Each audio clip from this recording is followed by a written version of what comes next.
올해 2025년 XRP 커뮤니티가 한자리에 모인 대형 이벤트 XRP 라스베이거스 2025가 성황리에 열렸습니다. 무대에 오른 리플 CEO 브래드 갈링하우스는 커뮤니티가 지난 몇 년간 얼마나 큰 회복력과 단결력을 보여줬는지를 되짚으며 디지털 자산 산업의 미래는 결국 함께하는 힘에 달려있다고 강조했습니다. 이 말은 단순한 수사로 들릴 수도 있지만 지금처럼 암호화폐 시장이 변동성과 규제 불확실성 속에서 요동치는 시점에서 한 프로젝트의 생명력은 투자자 커뮤니티의 신뢰와 지속성에 달려있다는 점을 잘 짚은 겁니다. 이날 행사에서 가장 주목받았던 발표 중 하나는 리플의 스테이블 코인 RLUSD였습니다. 스테이블 코인은 변동성이 큰 암호화폐 시장에서 비교적 안정적인 거래 수단으로 자리 잡고 있는데요. 리플은 이 안정성을 활용해 자사의 글로벌 결제 네트워크를 한 단계 더 진화시키려는 전략을 제시했습니다. 갈링하우스는 RLUSD가 단순한 실험이 아니라 실제 금융 시스템 안에서 XRP의 유동성을 보완하고 자산 연결성을 높이기 위한 핵심 수단이라며 향후 XRP와 RLUSD가 함께 금융 인프라를 구성하게 될 것이라고 설명했습니다. 여기서 중요한 포인트는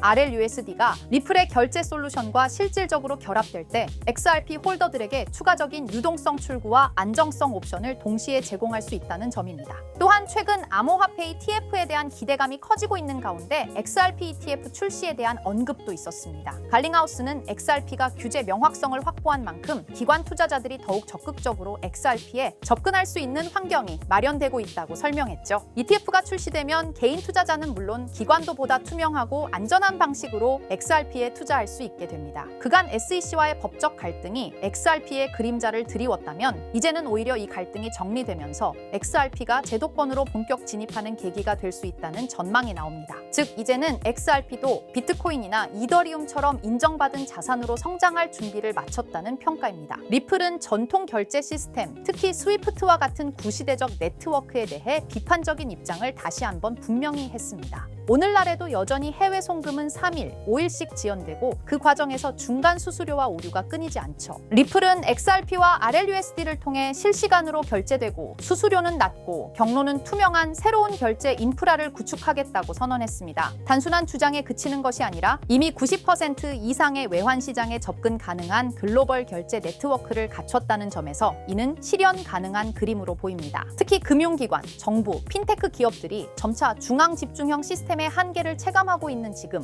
리플이 제시한 대안은 그야말로 시대의 흐름을 잘 타고 있는 셈입니다. 리플의 CEO로 스튜어트 알데로티는 미국의 새로운 디지털 자산 시장 명확성 법안을 높이 평가했습니다. 이 법안은 디지털 자산을 명확하게 정의하고 어떤 자산이 증권이고 어떤 자산이 유틸리티인지 구분하는 기준을 제시하는 내용을 담고 있습니다. 그동안 규제 공백 속에서 많은 프로젝트와 투자자들이 혼란을 겪었는데 이제는 그 틀을 잡을 수 있는 시점이 온 거죠. 알데로티는 이 법안이 단지 리플의 유리한 법이라는 것이 아니라 미국이 글로벌 디지털 자산 산업에서 주도권을 쥐기 위해 필요한 첫걸음이라고 밝혔습니다. 규제가 명확해지면 시장은 안정되고 그 위에서 프로젝트들은 기술과 혁신에 집중할 수 있습니다. XRP 역시 그 혜택을 가장 먼저 받을 수 있는 후보 중 하나입니다. XRP는 이제 탈중앙화 금융, 즉 디파이 생태계로 확장되고 있습니다. 업홀드와 플레어 네트워크스의 협력으로 XRP 스테이킹 기능이 도입되었고 이는 스마트 컨트랙트를 지원하지 않는 XRP의 약점을 보완해주는 첫 시도입니다. 이제 XRP 보유자는 단순히 보유하는 것을 넘어 보상을 받으며 네트워크를 지원하는 역할을 할 수 있게 됩니다. 이는 특히 XRP 암이라 불리는 장기 보유자들에게 매우 반가운 변화일 것입니다. 디파이는 단순히 자산 운용의 방식이 아니라 블록체인의 활용 가치를 직접 체감하게 해주는 영역이기 때문에 XRP가 이 안에 들어간다는 건 매우 상징적 의미도 크다고 할 수 있습니다. 최근 메타 주주총회에서 비트코인 도입 제안이 거절된 뒤 시장에서는 메타가 XRP를 고려할 수도 있다는 관측이 나왔습니다. 특히 스테이블 코인 인프라, 해외 결제 기능, 그리고 빠른 트랜잭션 처리에서 리플이 강점을 가진다는 점에서 메타의 글로벌 플랫폼 전략과 어느 정도 궤를 같이 한다는 분석이 있습니다. 물론 아직은 소문에 불과하지만 메타가 향후 디지털 자산을 인프라로 활용하려 한다면 XRP는 분명히 후보 중 하나가 될 수 있습니다. 대형 IT 기업과의 협력은 XRP의 기술적 신뢰성과 글로벌 도달력을 입증하는 지표가 되기도 하죠. XRP는 최근 다수의 글로벌 기업에서 실제 자산 편입 대상으로 채택되고 있습니다. 중국의 웹버스 인터내셔널, 나스닥 상장사 비보파워는 수억 달러 규모로 XRP를 매입했습니다. 특히 사우디 왕가의 투자 참여는 XRP가 단순한 기술 프로젝트를 넘어 거시적 자산 전략의 수단으로 간주되고 있다는 것을 보여줍니다. 이는 XRP가 실제 경제 구조 속으로 스며들고 있다는 증거이며 기업들이 신뢰할 수 수 있는 디지털 자산을 찾기 시작했다는 신호이기도 합니다. 하지만 아직 해결되지 않은 문제도 있습니다. 바로 리플과 SEC 간의 법적 분쟁인데요. SEC는 2025년 마지막 회의에서 리플 관련 사안에 대해 침묵을 지켰습니다. 그 여파로 XRP 가격은 급락했고 시장은 다시 긴장 상태에 접어들었습니다. 법원이 벌금 감면 요청을 기각하며 양측이 다시 항소전으로 가는 수순도 예상되고 있습니다. 소송은 여전히 XRP 가격에 중요한 변수로 작용하고 있으며 법적 리스크는 기술력만으로는 해결할 수 없는 숙제임을 다시 한번 보여줍니다. 다만 갈등이 장기화되더라도 XRP의 기술과 시장성이 크게 훼손되는 분위기는 아니며 오히려 투자자들은 리플이 이 과정을 어떻게 마무리하는지를 주의 깊게 지켜보고 있습니다.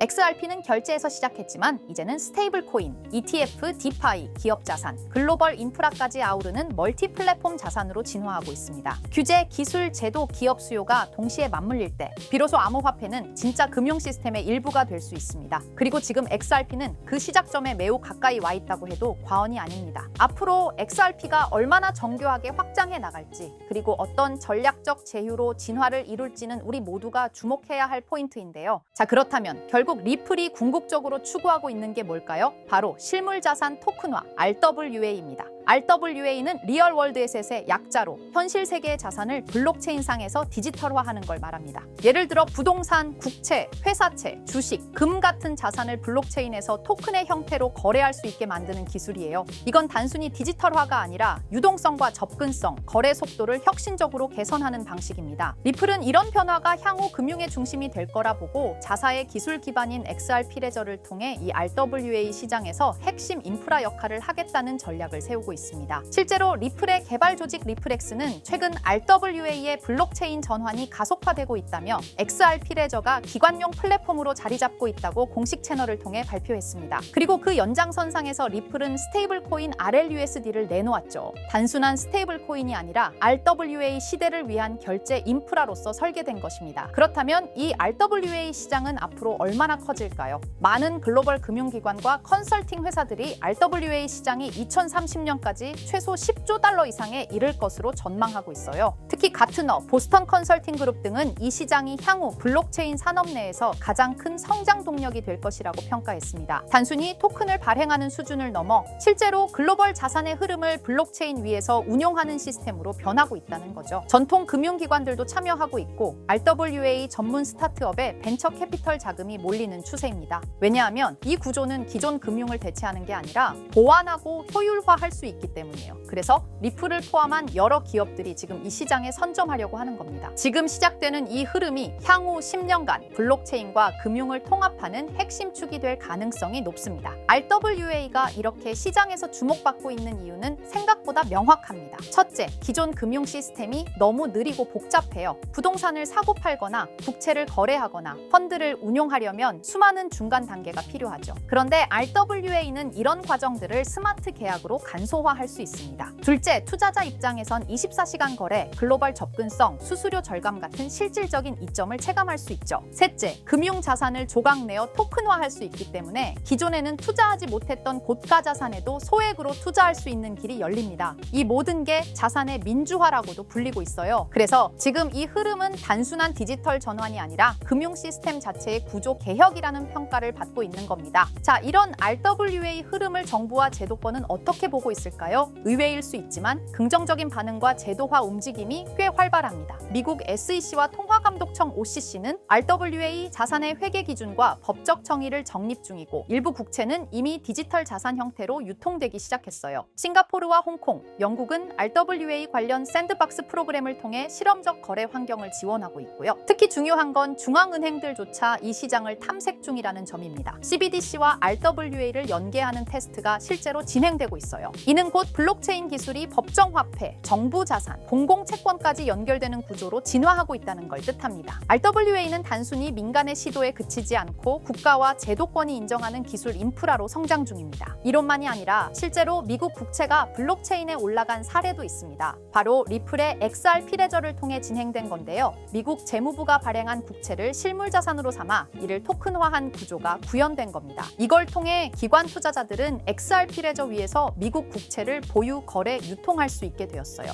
이건 굉장히 중요한 시사점을 줍니다. 왜냐하면 세계에서 가장 안정적인 자산으로 평가받는 미국 국채조차 블록체인 기반으로 옮겨졌다는 건 기술의 신뢰성과 법적 기반이 이미 어느 정도 충족되었다는 뜻이거든요. 리플은 XRP 레저를 통해 국채 같은 고신뢰 자산의 디지털 거래 인프라를 제공하면서 RWA 시장에서 자신들의 역할을 구체적으로 증명하고 있는 셈입니다. 그리고 드디어 등장한 이름 블랙록입니다. 다들 아시죠? 무려 11조 달러 이상을 운용하는 전 세계에서 가장 큰 자산 운용사. 그런 블랙록도 이제는 RWA 시장에 뛰어들었습니다. 블랙록의 CEO 레리 핑크는 이렇게 말했어요. 모든 금융자산은 토큰화될 것이다. 즉 부동산, 채권, 펀드, 주식 전부가 앞으로는 블록체인에서 거래된다는 의미죠. 그리고 블랙록은 이 시장이 향후 10년 안에 약 30조 달러 규모로 성장할 것이라고 전망했습니다. 단순히 말을 한 게 아니라 직접 자신들의 펀드를 블록체인 형태로 내놓기 시작했어요. 블랙록이 이렇게 움직인다는 건 RWA가 올드머니의 신뢰까지 얻었다는 의미입니다. 블랙록은 실체 있는 첫 RWA 펀드로 비드를 선보였습니다. 이 펀드는 미국 국채 같은 실물 자산을 기반으로 하면서 이더리움 블록체인 위에서 운영되도록 설계됐어요. 스마트 계약을 활용해서 매일 이자가 자동으로 분배되고 투자자는 자신의 자산 상태를 실시간으로 확인할 수 있습니다. 말 그대로 기존 전통 금융과 블록체인의 장점을 섞은 하이브리드형 펀드입니다. 비들은 특히 기관 투자자들 사이에서 디지털 자산 신뢰도를 올리는 사례로 꼽히고 있어요. 이 펀드를 통해 블랙록은 단순한 실험을 넘어 RWA의 실전 적용 가능성과 수익성을 동시에 입증하고 있는 셈입니다. 놀라운 건 비들의 현재 규모입니다. 출시된 지 1년 2개월밖에 안 됐는데 운용 자산이 벌써 10억 달러를 돌파했어요. 이는 단순히 블랙록의 브랜드 파워 때문만은 아닙니다. 투자자들이 RWA 구조에 실질적 신뢰를 보내고 있다는 증거이기도 하죠. 특히 일일 이자 지급, 실시간 조회 가능, 안정적인 국채 기반 등 전통 금융의 신뢰성과 블록체인의 유연함을 모두 갖춘 게 크게 작용했습니다. 앞으로 비들처럼 토큰화된 펀드가 더 많이 등장할 가능성이 크고 이로 인해 RWA 시장은 기관 자금 중심으로 급속히 팽창할 수 있습니다. 지금 우리는 단순한 테스트가 아니라 거대한 판이 바뀌는 현장을 보고 있는 겁니다. 하지만 이렇게 말씀드려도 이런 반응을 보이실 겁니다. 그래, RWA가 유망한 건 알겠어. 그런데 RWA 테마에 어떤 종목을 봐야 하는데 당연한 반응이에요. 이미 RWA 섹터 안에는 수많은 프로젝트와 토큰이 있고 기술력, 파트너십, 실제 운용 자산 규모 등 종목별로 차이가 꽤 크거든요. 단순히 이름만 들어봤다고 투자할 순 없고 실제로 RWA 생태계에서 실행력 있는 프로젝트를 보는 안목이 필요합니다. 그런데 이런 분석은 쉽지 않죠. 지금 이 순간에도 여러 프로젝트가 제휴 발표를 하거나 블록체인 기반으로 실물 자산을 올리고 있고 그 흐름을 실시간으로 파악하긴 어렵습니다. 그래서 제가 지금까지 영상을 시청해주고 계시는 구독자 여러분을 위해 준비한 게 있습니다.